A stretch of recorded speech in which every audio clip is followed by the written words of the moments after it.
Well, hello there, EFD squad, and welcome back to another episode of Continental Club, where me and these two Egypts discuss the hottest topics in European football, especially you. You're the biggest Egypt of all. And kicking us off today is Adel Khalifa, 2001, who actually successfully submitted a question earlier for Sunday Vibes. Right. And this is your award, for asking sensible questions. He wants to know, what do you think of Heynckes being appointed as manager for Bayern Munich? Now, lads, at the age of 72, this is his fourth spell in charge of the club. Hodgson-esque. His first spell was back in 1987, more than 30 years ago. But he has been out of football since 2013. So is this a risk? Will he maybe unhinge his legacy? Obviously, his last season being a treble winner. What are your general thoughts, Pato? I don't know. I mean, I'm kind of okay with it. Jupp Heynckes is an experienced problem solver, Like, the fact that he's had so many spells at the club shows that he's capable of kind of updating his methods. He's also coached at Real Madrid, of course. He's got experience of coming in dealing with the majority of this squad as well. Most of these guys were there when he did win the treble. Which is a big deal, isn't it? Because a lot of those guys criticised Ancelotti publicly. Yeah, and I think a lot of them were very complimentary about Heynckes when he left. Obviously because they won a treble under him, but also because he rebuilt trust in the squad. I think they felt they'd been treated like children under Louis van Gaal, which is kind of what he's known for. So I think it's okay. I think what's more interesting about it is what it says about Bayern's long-term plans. Like the fact that they want him to see them out to the end of the season. That suggests to me that they're not going to go for Thomas Tuchel unless Tuchel has said, I'm not going to take a job until next summer, which would be a weird thing for him to say. This suggests to me that they think they're getting Nagelsmann next summer. Yeah, it's definitely a bit of an odd one. I read a few reports last night that it was a bit of a battle in the boardroom between Uli Hoeneß and Karl-Heinz Rummenigge, and effectively Rummenigge wanted Thomas Tuchel and Uli Hoeneß wanted Julian Nagelsmann, but is well aware that you couldn't get Julian Nagelsmann because of a clause in his contract until next summer. So because of that, they went with Uli Hoeneß. They trusted Uli Hoeneß's decision to get Nagelsmann, but they needed a filler, and Jupp Heynckes was going to be brought back in to gel the squad back together. What's odder for me is the fact that they got rid of Jupp Heynckes in the first place. He retired, which of course he didn't. He wanted to sign an extra year contract extension, but was kindly shuffled out of the club to make way for Pep Guardiola, who they'd approached behind Jupp Heynckes' back around December time. Luckily, the squad galvanised together and won the treble under Jupp Heynckes, because he could have easily kicked up a right fuss, but like the gentleman he is, he departed and said, I'm retiring now, I'll let Pep Guardiola take the stand, and he's going to come back and save them yet again. I mean, not great planning from Bayern Munich, in my opinion. They must be paying out the arse for this. Yeah, his stint did end in acrimonious circumstances, didn't it? But I don't think they would have put that on him, laid that on his doorstep had Pep Guardiola not been available. He was a long-term target of theirs, wasn't he? They thought he was going to usher in a whole new identity at the club. They invested a lot in him, didn't they? And Pep ended up changing, didn't he? They met him hot. His philosophy, he met that halfway with that German pragmatism. However, question, how do Bayern change now in terms of their system?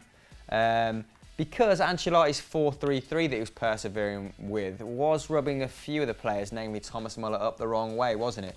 Now, when Heynckes was in charge, he favoured that 4-2-3-1, didn't he? Yeah. With the two pivots, they were crucial, I think. At the time, it was Javi Martinez and your man Bastian Schweinsteiger. I think he deployed Toni Kroos further up the field as a 10 sometimes. Yeah. But then Toni Kroos was often injured during his period there. So, I reckon he'll revert back to a 4-2-3-1. Actually, like Pep, he did push the fullbacks up because more often than not, a midfielder dropped back to form a back three, didn't they? But will he be up to date with current tactics, current opposition? Will he, or will you think he'll be a bit rusty? It's an interesting one because I don't really know how they play a 4-2-3-1 with the current squad. How do you fit Vidal and Thiago Alcantara into a 4-2-3-1 with Thomas Muller at 10? I don't know. I don't think you do play Muller at 10. Like I think you've got to play. But he always played Muller at 10 in his previous spell. But Ribery's or Kroos, but Ribery's out, so that leaves a space in the squad. Yeah. Thiago can play at 10 or in centre mid. James Rodriguez can pretty much only play at 10, really, in my view. So I think James is the natural fit for 10 because he's the only guy you can't crowbar in elsewhere. So then you've got to go Vidal and Thiago. Then I think you go Vidal to Thiago. I was watching an excellent Maxit video on this earlier where basically he talked about his system as kind of just a fluid front four, which might help out the likes of Rodriguez, who was kind of stuck out on the wide right, was it, under Ancelotti, because he had Mandzukic playing there, and Mandzukic would often come to the left wing, and Ribery would end up going up front. Mandzukic does that role pretty well now, doesn't he? For Juventus, yeah, he does an excellent job there. So I think the attacking unit would be much more fluid, and Thomas Muller, I suppose, Thiago Alcantara is better contributing further up the pitch, isn't he? I think in that match against PSG, he was still putting up very good numbers, but he was too consigned to his own half. I think if Muller plays in 10, at least Muller has that intelligence to sometimes drop back into centre midfield and sort of like judiciously swap with Alcantara. I think that balance that team's really bad. I think the previous as well? Yeah, of course. But then how do you fit that many players? You've got Corentin Tolisso in there, you've got Sebastian Rudy in there as well, you've got Arturo Vidal and Thiago Alcantara all battling for 2 spots in that system. Good option. It's a reasonable point, actually, that a 4-2-3-1, essentially, you're, in a way, wasting two positions on wide talent. Now, that's okay when you've got Ribery and Robben, but now when you've got Ribery out, Robben's getting old, Coman's not in great form, and you've got a huge complement of great centre-backs and great central midfielders, then you do feel like maybe you want to adopt a different system to fit them all in. Maybe he will. I mean, the funny thing will be if Heynckes has great success, because I still think Bayern will win the Bundesliga, and if he then ruins expectations for another manager like he did for Pep Guardiola, I think that would be really funny. That would be. Yeah, imagine Nagelsmann trying to follow a treble season would not be easy. It was hard for Pep. So let alone a manager who's coming from Hoffenheim with no trophy experience. But it will be easier for the players to readapt to Heynckes' system than it was for them to learn a whole new footballing language, as they like they did under Pep Guardiola. But is there still life in the old dog yet? What do you think will Bayern win the league? Vote in the poll. Floating over Joe's fire. Next question comes from Emre, who has a strange handle. 2 underscores, Aquil. So get that changed. And it is, who would be a good replacement for Koeman at Everton should he lose his job at the tail end of this year? So bear in mind, lads, that the new manager would have the winter transfer window to sort any problems that Everton side may have, that we deem them to have.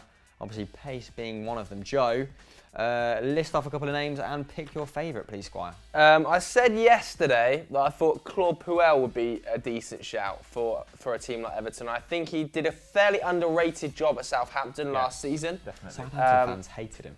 They did, but that was mainly because of his attacking output. And I also didn't think he had the best attacking options, which he wouldn't have at Everton either, but he would have the January window to spice things up. I thought he made Southampton a really solid defensive outfit. Whether or not they scored enough goals is clearly the question. And like you say, Everton don't have a great attack and aren't scoring goals either. But I think that Claude Puel definitely deserves to get back into a top 10 Premier League job. Whether or not he is good enough to break the top 6 barrier remains to be seen, but he'd do a great job at Everton, especially following on from a manager like Koeman. I think Everton, given current form, would happily take 7th, wouldn't they? And I think you said yesterday, every metric last year, every stat suggested that Southampton should have finished in that position. So maybe Puel does have unfinished business in the Premier League. Yeah, good manager, just not the right place Southampton for him at that time. Yeah, and maybe Everton at the moment are a similar outfit to his Southampton.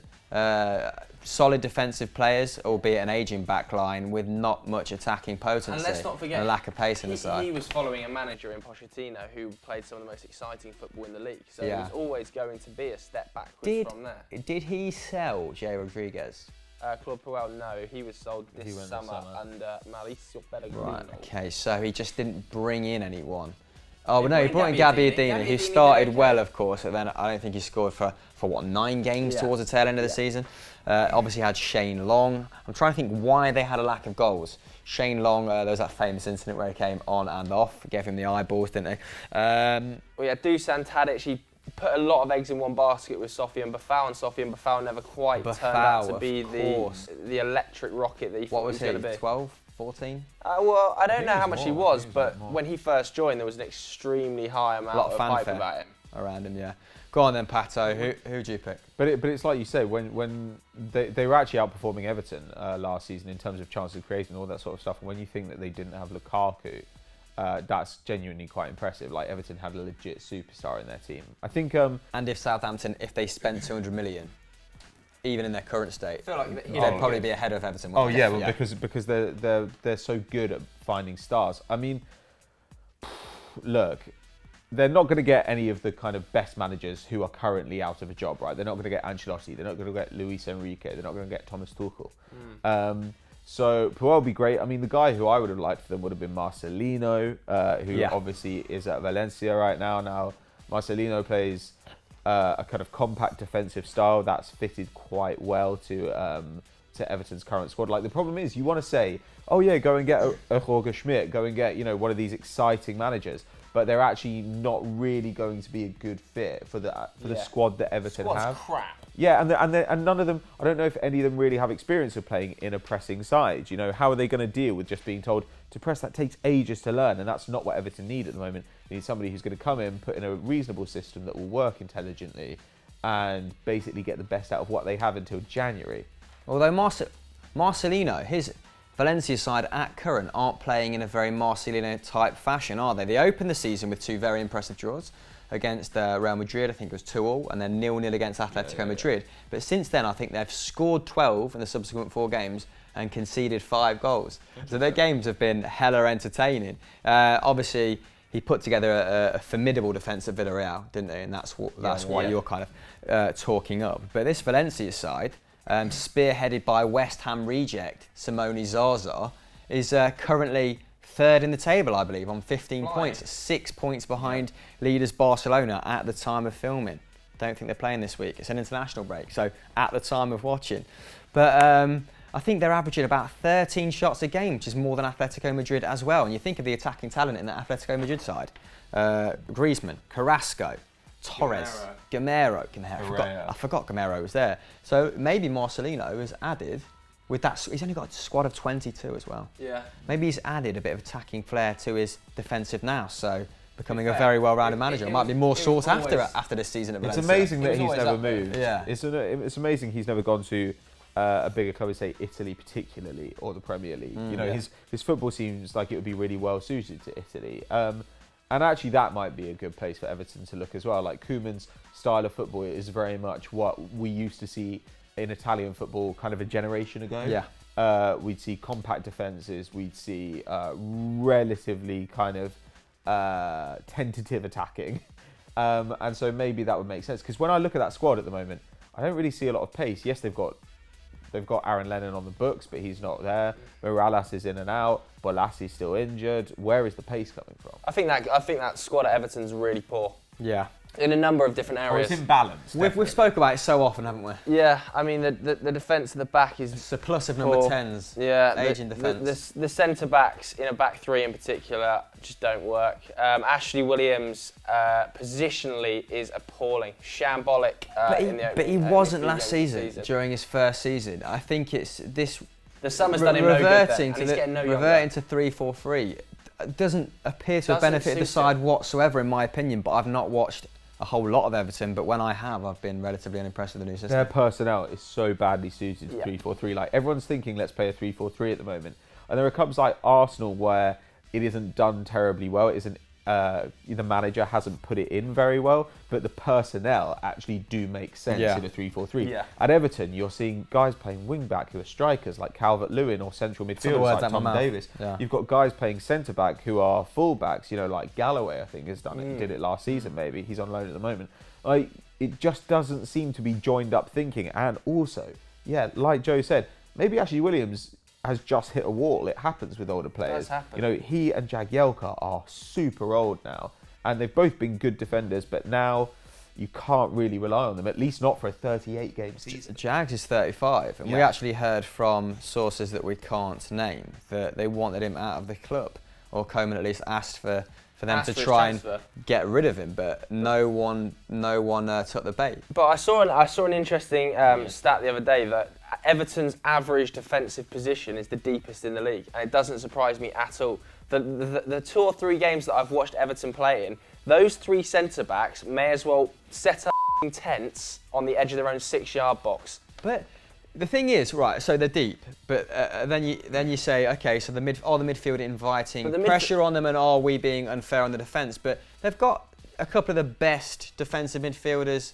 But they're also league, so deep. They're on the edge of their own 12-yard box. Current form. And then teams are just playing in and around them and just forcing them back. But isn't this inevitably a byproduct of the fact they've played Spurs, City and Man United all very early, where you are not going to control territory? And they can't get out. Like, the other reason that they're so deep is because they can't get out. They can't get up the pitch because everyone's so slow. And equally, but against Burnley, they can't be that deep against Burnley. When Burnley are smashing balls into Sam Vokes and Chris Wood, they cannot be that deep against teams like that. I mean, there's, I think there was a position map for Michael Keane in that game. Was it Michael Keane? It was one of the 3 centre-backs who was obviously marking Chris Wood, and he was between his own 6-yard box and his 12-yard box for most of the game. And that is just a shambles when Sean Dyche, you know what he's going to do. He's going to hit balls into you.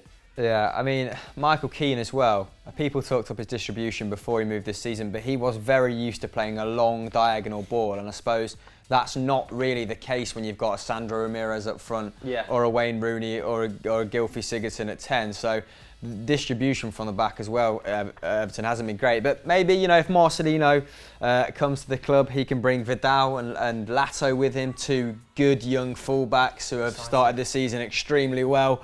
So ticking many boxes there. But what do you guys think?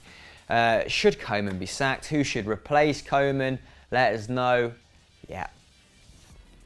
Captain Charisma also asked, can I replace Zach? No, Zach is irreplaceable, the one and only. And Bayern Munich, Captain Charisma. Money. Whoa. Wow, I mean, just got real. But, hope you enjoyed. That was this week's Continental Club. Joseph, what's happening on FD? It's Friday. It's Friday, got to get down on Friday. On your phone. What's the matter with you? Viral Footy News has just gone live, so go over and watch that. C'est la vie, lads. Pato.